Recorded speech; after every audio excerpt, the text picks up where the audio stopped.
Fellow Nigerians, Happy New Year. As we begin the new year 2025, it has become imperative for me to speak to you as a Nigerian interested in the progress of the country. The political, economic, and security situation of our country is worsening daily, despite contrary positions and claims by the government of improvement in all spheres of human endeavor. Our national challenges are visibly worsening. Our nation and its fortunes are in clear reverse. The indices are clearly indicative of our decline. Thus, Nigeria remains one of the poverty capitals of the world, with over 100 million in extreme poverty and more than 150 million in multi-dimensional poverty. The situation has deteriorated significantly in the past 18 months under the current administration. As a nation, we are falling from being the highest GDP in Africa in 2014 at $574 billion and per capita of about $3,500 to now ranking the fourth with a GDP less than 50% of what we were a decade ago, about 200 billion, with per capita less than a third, about 1,000. Our nation remains one of the most insecure and least peaceful in the world today, with countless communities and families displaced from their homes and now living in IDP camps. According to the Global Peace Index report, Nigeria ranks 143 out of 163 countries in terms of peacefulness, an indicative of high level of distress. Food insecurity has become a national norm, making Nigeria one of the hungriest countries of the world. Gainfully employed and middle-income Nigerians now spend nearly their entire income on feeding, with some resorting to borrowing to eat just to eat. For those living on margins, low-income earners and unemployed, the situation is even more dire. The newly approved minimum wage of 70,000 cannot afford a bag of rice or even half a bag of beans. As a result, many Nigerians go to bed hungry, while a significant number now rely on palliatives and charitable support. Tragically, this has recently led to several avoidable deaths. Nigeria in 2024 Hunger Index is ranked 110 out of 127 countries measured, reflecting a critical level of hunger and food insecurity.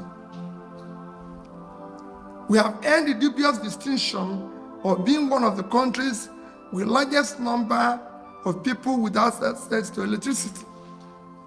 In 2024, despite the abysmal and unacceptable power generation and distribution, the frequency of national grid collapse increased significantly.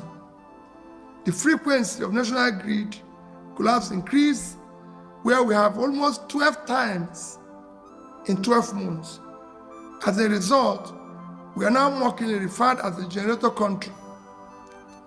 This persistent lack of adequate energy supply continues to hinder our national development.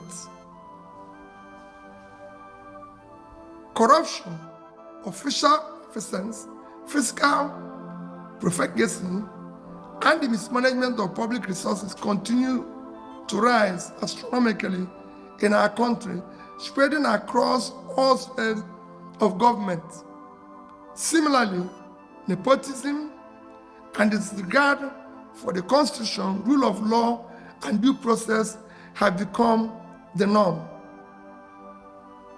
Our national debt has risen astronomically from approximately 15 trillion in 2015 to over 100 trillion today. This sharp increase has occurred within the last 18 months under the current administration. Ironically, these borrowings are largely allocated to non-generative programs and projects, leaving little to tangible development assets. Inflation remains an all-time high, businesses are collapsing, and manufacturing companies are barely surviving, further contributing to already high unemployment rate. We hold periodic elections that are no longer genuine. Our electoral process are visibly flawed, lacking transparency and credibility. Although Nigeria is a democratic country, the electoral process falls far below acceptable standards, with the people's vote often not counted.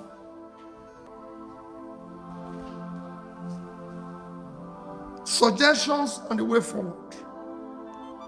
From all indication, Nigeria urgently needs selfless and exemplary leadership across the three arms and tiers of government. However, this much needed exemplary leadership must begin from the top. Since the ultimate responsibility lies with the president, I will direct my attention to him. Mr. President, President-day Nigeria aligns closely with Dr. Martin Luther King powerful words. We are now confronted with fierce urgency of now. This is no time for apathy or complacency. This is time for vigorous and positive actions. Because we all love Nigeria and desire its prosperity, I would like to suggest some actions I will have personally approached differently. It is time to confront our national problems boldly, decisively, with a sense of urgency, and I suggest as follows. Commence a visible and verifiable reduction in cost of governance to be able to allocate much needed resources to critical areas of development such as security, health, education, and poverty alleviation. Aggressively and visible attention should be given to combating corruption effectively. While addressing past corrupt practices, we must ensure proper investigations and recoveries are related to missing funds or their sources. The focus should be on eliminating current and future official malfeasance through increased transparency and accountability in public procurement and contract awards, as well as thorough monitoring of execution of projects to ensure that limited resources are efficiently utilized and applied productively. All future borrowings must be tied to regenerative investment and visible, productive assets that will benefit the nation. This will ensure both productivity and the ability to service and amortize such loans, rather than continue the current practice of accumulating massive debt with no tangible returns, which places undue strain on future development revenues. Mr. President, out of approximately 580 days you have been in office, it is reported that you have spent about 30% or around 180 days on more than 30 publicly recorded trips overseas. My appeal is that you dedicate 20% of 2025, roughly 72 days, to visit each of the 36 states for 2 days each.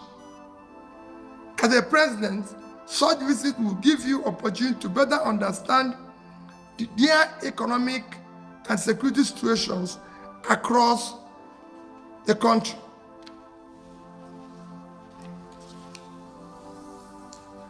Further, it is time you visit our national hospitals and health facilities.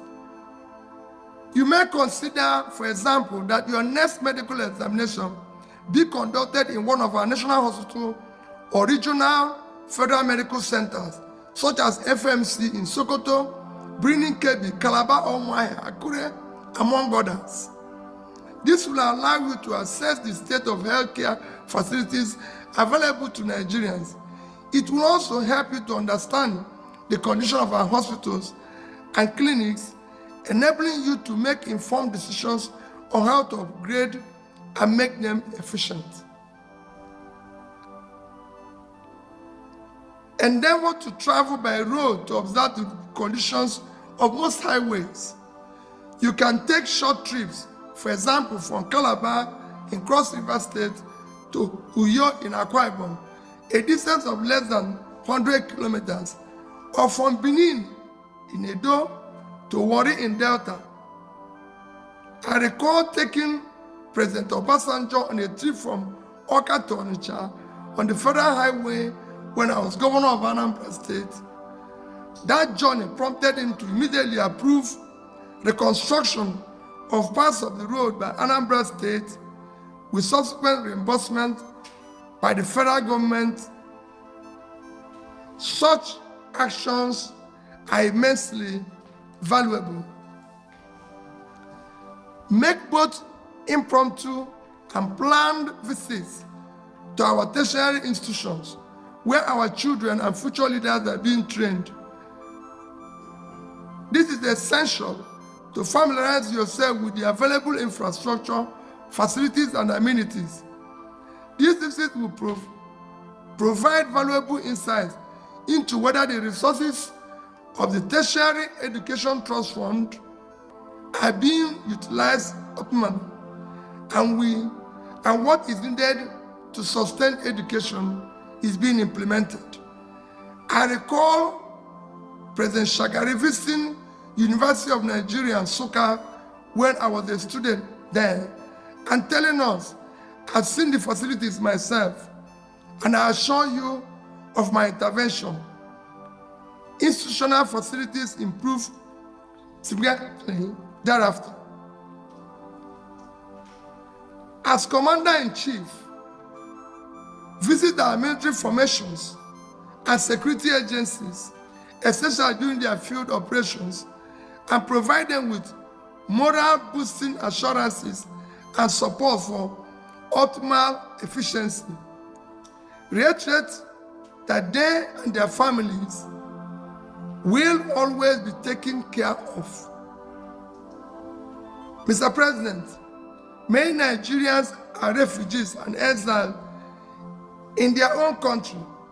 Visit the IDP camps and assure Nigerians that they will soon be returned to their communities, that they are working hard to restore peace and normalcy in different parts of the country. Mr. President, you are no longer governor of Lagos State. You are now the president of Nigeria. Therefore, consider spending your holidays in different parts of the country. Let your next Salah, Easter, or Christmas holidays be spent in Yola, in Sokoto, Jos, Akure, Yanegua, Abakaleke, among others. The single most challenging test you face is ensuring the future of elections are credible and to reflect the will of the people. Finally, Mr. President, Nigerians need to hear from you directly, not through your proxies. Quarterly update on what you are doing to improve the situation is crucial. God bless you. God bless Nigeria. Thank you. This is not the first time he's coming out with such optimism.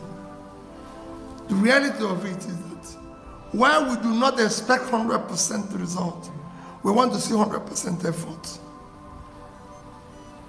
Is there something you can say, for example, we're reducing cost of governance? People need to see it. People need to feel it. You know, I'll wait and see how the inflation will come down from 34 to 15%. Because the main driver of inflation, as you know, is food. On the sea rice, coming down from 100 to about 50, beans coming down, all coming down below the minimum wage, then we can begin to say yes. So it is not something you say, it is what you do and what people feel. Governance is about the feeling of the people, not you.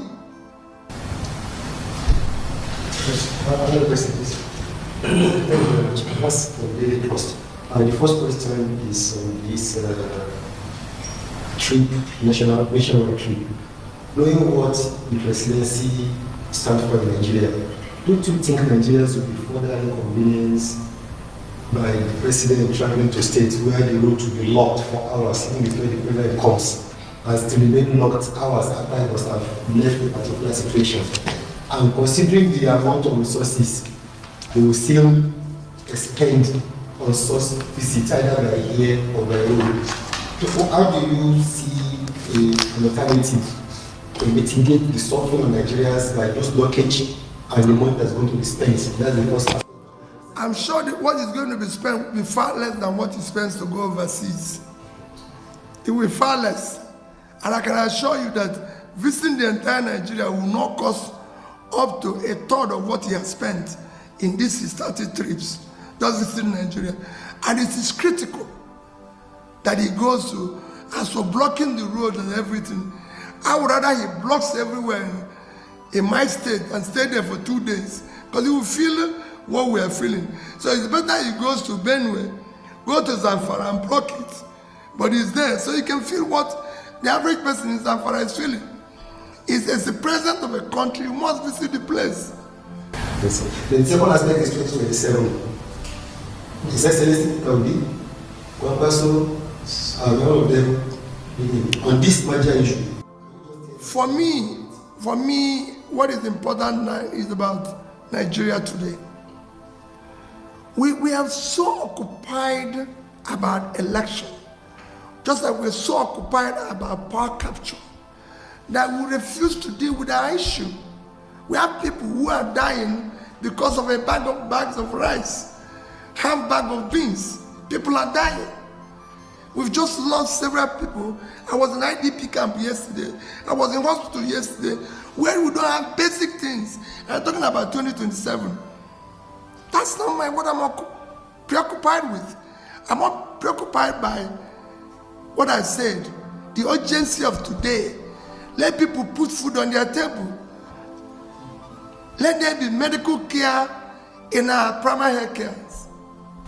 Okay, lastly, His Excellency, barely 1 year after the 2023 elections, the third force is dismantled, and there is no effective governance without opposition, a strong opposition in the country. And with the way things are going, do you think Nigeria is having a headway? And how do you think any person from the opposition even when you have the brain, the intellectual, the ability, even in your cupboard, to play out all the things in government, how can you emerge as a leader of the country? Secondly, the arrest of Obi Tinubu.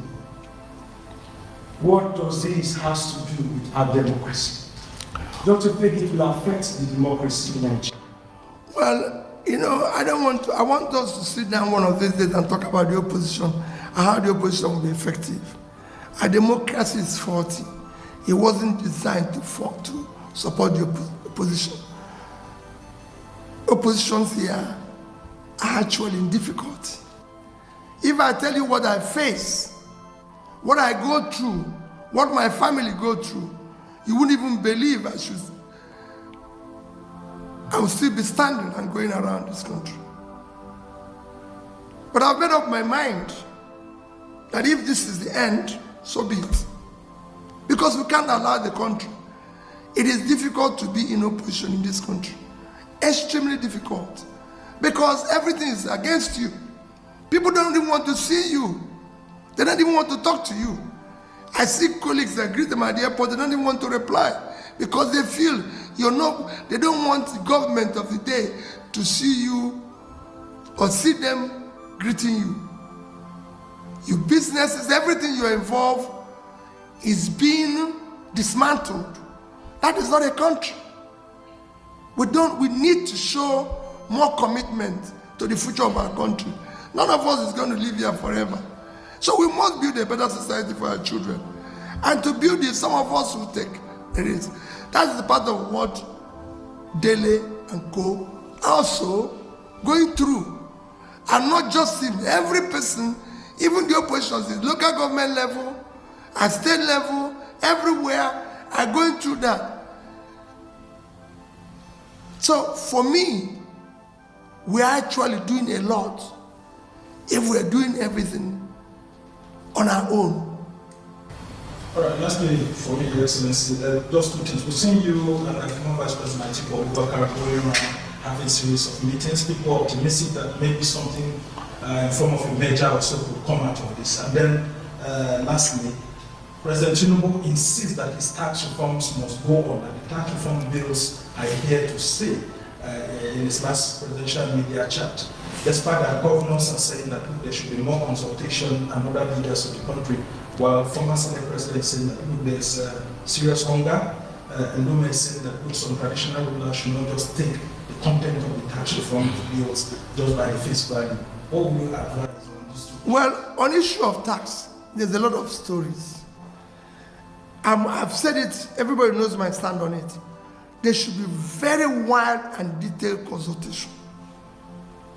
It should be widely and publicly debated. Government have consistently maintained that our tax to GDP, tax to this is very low. You've seen it every day. And I said it's wrong. Tax is a function of productivity. The country is unproductive. So are you going to tax 100 million Nigerians that are living in extreme poverty? Are you going to tax those people I saw in IDP camps yesterday? Are you going to tax the factories that are shut down in Kano?